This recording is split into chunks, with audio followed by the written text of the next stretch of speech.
आज भी कुरान 1450 साल से लेकर आज तक भी कुरान पाक का जो जो मामलात है उसी तरह चलते आ रहे हैं।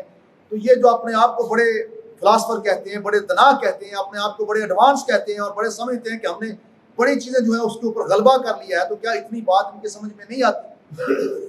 क्यों इनके समझ ये बात नहीं आती कि जिस किताब को हम बार बार, जिस किताब की तौहीन करते हैं, जिस किताब को बार बार हम जिस किताब के साथ ये सलूक करते हैं, इस किताब के अंदर कोई कमी तो निकाल कर दिखाएं, इस किताब में कोई हम तब्दीली तो दिखाएं, इस किताब के अंदर कोई तगय्युर तबद्दुल तो दिखाएं, इसका जो चैलेंज किया गया उसको बदल कर तो दिखाएं। किताब की मिसाल लाना तो बड़ी दूर की बात है। कुरान के अंदर अल्लाह ने फरमाया फिरौन के बारे में, जब फिरौन को अल्लाह ताला ने इज्जत तो उस वक्त फरमाया फिरौन को तुम्हें मारा जाएगा, तुम्हें समंदर में डबो कर मारा जाएगा, लेकिन तुम्हारी लाश को बाकी रखा जाएगा बाद वालों के लिए। अब कैसा काम अल्लाह ताला उन मुखालफों से ले रहा है, उन मुनकरों से ले रहा है।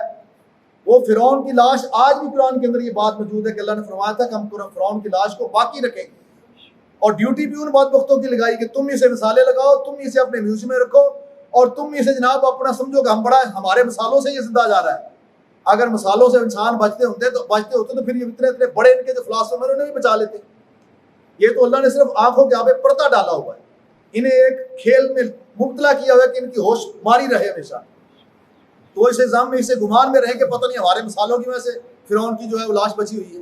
ये अल्लाह का फरमान है, अल्लाह ताला ने खुद फरमाया कि मैंने फिरौन की लाश को बाकी रखना है बाद वालों को। जो जो फरमान मेरे रब ने कुरान के अंदर फरमाए हैं, तुम उसको गलत करके दिखा दो। अगर तुम्हारे अंदर पावर है तो उसे उसका मुकाबला करके दिखाओ।